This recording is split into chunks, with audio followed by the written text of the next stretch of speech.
There's another one they watch. But yeah, I mean, we're talking about live music, and we've got two very talented musicians in the studio with us tonight, which obviously this legislation would affect immediately, or potentially could affect immediately. Interesting things indeed. So it's all about live music then, and it's not about supporting particular record labels, which is... No. Okay. Right, let's move on slightly. You've brought with you tonight a number of tracks, and there's some stories which are attached to these particular tracks I'm going to play tonight. The first track I'm going to play, is there a little story to the first one I'm going to play? Well, it comes up when one of the things you have to remember is that women go out to music that the boyfriend of the moment asks them to go to. You know, so my husband took me to NCC, Genesis, Madness, Texas Midnight Runners, and one night he said, "Oh, you like Eric Clapton, don't you?" Because of course I was brought up on Rolling Stones and Eric Clapton, and when I say brought up on it, our A-level sixth form dance had the Rolling Stones one Christmas and the Who the next. You know, so it rather ages me, doesn't it? But anyway, he took me to 4 of the 24 Nights concerts, and you know they had one which was a band and one was Michael Kyman, the Edge of Darkness thing. It was fantastic. But one of these nights was the Blues Night, which you were at. I was at, yes, I was there. I was there. And there's, you know... I didn't see you there, but I was there. Well, I saw a lot of people. You may have been one of them, but there were, you know, it was a full house. Anyway, there was Buddy Guy and Albert Collins and Jimmy Vaughan and Jerry Portnoy on harmonica, and Andy Fairweather Low, and that Ray Cooper on the percussion, you know, and it was...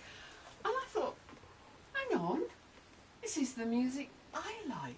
Yeah. You know? And, I think Robert Cray was there as Robert well. Cray was there, But I have to say, Albert Collins, he was not, you know, not glamorous like Robert Cray, was just so captivating that you kind of, your eye was on him, and at one point, I don't know if you remember this, but he ran up, some girl was going to the loo, and he ran up the stairs after her playing the guitar with his cable, you know, snaking behind him, because they didn't have radio mics. No, I don't remember. And this girl was beautiful, you know, absolutely fabulous, blonde, and you couldn't blame him, but you know, who cares what the other people were doing? He was just stunning, really. And after that I decided that I was only going to go to music that I liked. And I saw an article in The Guardian, somebody was writing about Otis Brown. He was saying there aren't too many women mentioned in Blueprint magazine. Anyway, after a while I tried to track it down. I almost found myself subscribing to the magazine for architects. And I couldn't find this wretched magazine.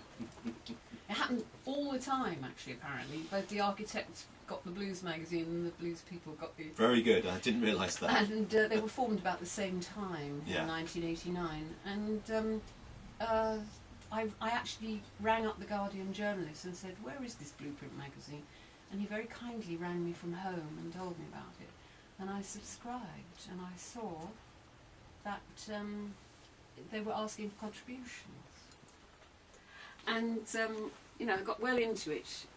And at that point I went out and I bought this double album of all of Willie Dixon's chess songs. And I just listened to it and listened to it and listened to it, and it was fantastic. Was that your CD, if you like, with CDs of discovery, do you think? Well, I think, you know, Rolling Stones had done some of Willie Dixon's songs. You know, it's not that I was unfamiliar with them, but I suddenly realised how beautiful the originals were. Yeah. And I started writing for the magazine, and Scott Duncan would send me on things he didn't want to do. He didn't like Walter Trout very much. So I got to interview Walter. And I had friends who sort of had been bluesers, and there's a guy called Tim Hill. I was going to talk to John Hammond. I said, "What should I ask him?" He said, "Ask him what position he plays harmonica in." And I don't know what that means. And he said, "5th position." Apparently this is... 5th position? This is unusual. That is very unusual. Yes. Anyway... I think you can go up to the 6th position, and that's the limit, but... Well, John Hammond told me at the time it was 5th position. And he's a great interpreter of songs, absolutely wonderful. The best album he's ever made, which is a whole heap of Tom Waits songs now, better than Tom Waits can sing. And I got my first interview with Sherman Robertson because there was a football match on and the editor didn't want to go and do it. I don't like football. So anyway, but this Otis Rush track of Willie Dixon's song, be still my beating heart even now, and I've met him since. And, okay. You know my love. We will play that track for you right now. This is Otis Rush, and so the title of the song is called? You Know My Love. You Know My Love. Here we go.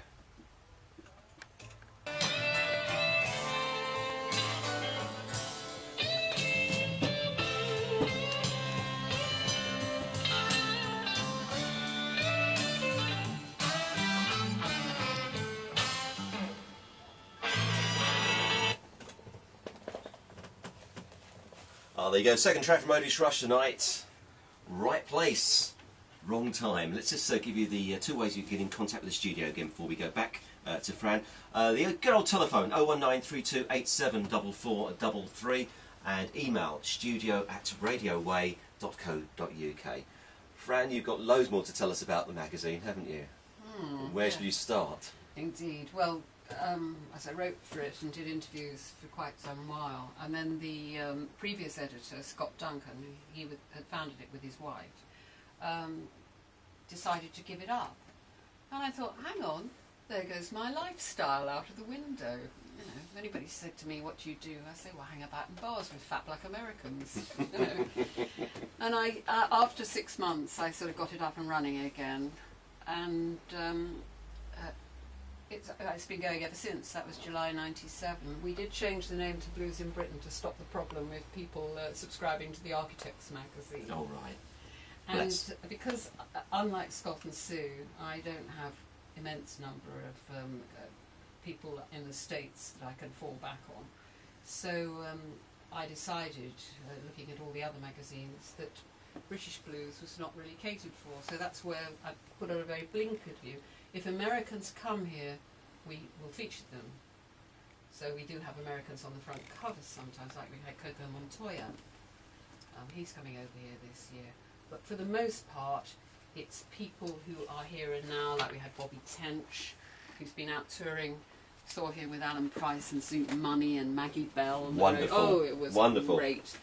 And these two young men, Paddy Milner, they've been touring with the lovely Earl Thomas, Marcus Bonfanti, who are each doing things in their own right. But one of the people I think absolutely epitomises British blues is Ian Siegel. It's like, I used to see Mick Jagger when I was young, and it's like that, except Ian plays the guitar as well as sings. And he's got attitude. And it's not, you know, if you analyse it, he probably doesn't have the best technique in the world or anything, but he is sometimes sex on legs. It's just wonderful. And he's got a new album out, but I think the one that really sums him up best is this track, Swagger, the album of the same name. Well, I've got it in front of me now. I just noticed 2002 the album was released, and it's the title track. It's called Swagger. Ian Siegel. We're going to play that track right now. Now, if there's anybody listening that wants to take up the magazine, you have a website. Could you just remind us what the website address is? bluesinbritain.org. There we go. Blues in Britain, all one word, .org. Okay. And there's details on there how you can subscribe to the magazine. Just send money, we're not proud. Yes, yes. Robin and Lewis are up after the news. I'm just looking at the clock. Fran, thank you very much for coming to the studio tonight. It's been a pleasure having you on the show. Very interesting. I could have gone for another hour because you obviously got so much you could tell us. Maybe we'll invite you back again. Radio Wey.